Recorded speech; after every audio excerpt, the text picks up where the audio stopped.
मानसरोवर के अंदर 1 लाख जवानों की बड़ी रैली है और राजस्थान भर में बड़ा उत्साह नौजवानों के अंदर। इस 50 डिग्री तापमान पर भी वो राजस्थान की राजधानी के अंदर पहुंच के और ज्यादा गर्मी, यहाँ का राजस्थान का नौजवान गर्मी देगा यहाँ पे और सरकार की चूल्हे हिला देगा।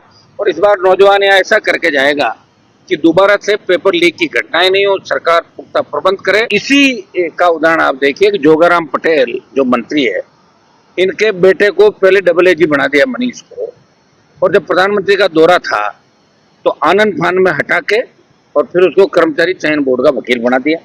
और बच्चों ने घर में यही संस्कार सीखे दादा से कि बच्ची नकल करती हुई पकड़ी गई। जोगाराम जी को खुद को इस पर बयान देना चाहिए, और अगर उनकी पोती नहीं है तो बता दे तो मेरी पोती नहीं थी, बात खत्म। इतना ही कहना होता है लोगों को भी, मेरा इससे कोई मतलब नहीं। और अगर उनकी पोती है तो कहना चाहिए कि बच्ची से गलती हो गई, बच्चे गलत कर गए, मुझे अफसोस है। कम से कम खेद प्रकट करना चाहिए मिनिस्टर को। कोई हमारा उनसे कोई पारिवारिक व्यक्तिगत लड़ाई नहीं है, लेकिन इस तरह के काम लगातार बेटा फिर बच्चे इस तरह करे। खुद ऐसा ही भर्ती रद्द करने की कमेटी का अगर चेयरमैन हो तो उनसे राजस्थान का जवान क्या उम्मीद करेगा? कर ही नहीं सकते, उनके संस्कार ही नहीं है। वो कैसे अच्छा काम कर सकता है?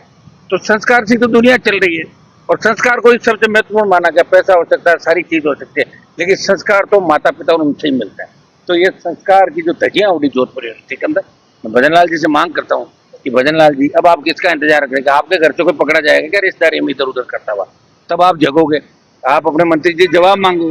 अगर जोगाराम जी को इस्तीफा दे देना चाहिए कि मेरी पोती नकल करती हुई पकड़ी गई और मैं स्वाभिमानी हूँ, और मैं कह रहा हूँ राजस्थान की जनता आपको सरा को बिठा लेगी। के केवड़लाल जी का जैसे मुझे पता लगा, मैं क्या थोड़ा सा यहाँ लेट हो गया थाने के अंदर,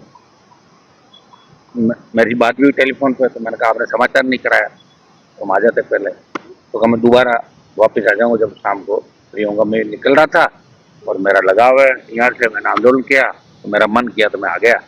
और कल प्रधानमंत्री की सभा, और उस पर भजनलाल जी का जो चेहरा दिख रहा था, उससे लग रहा था कि भजनलाल जी परेशान।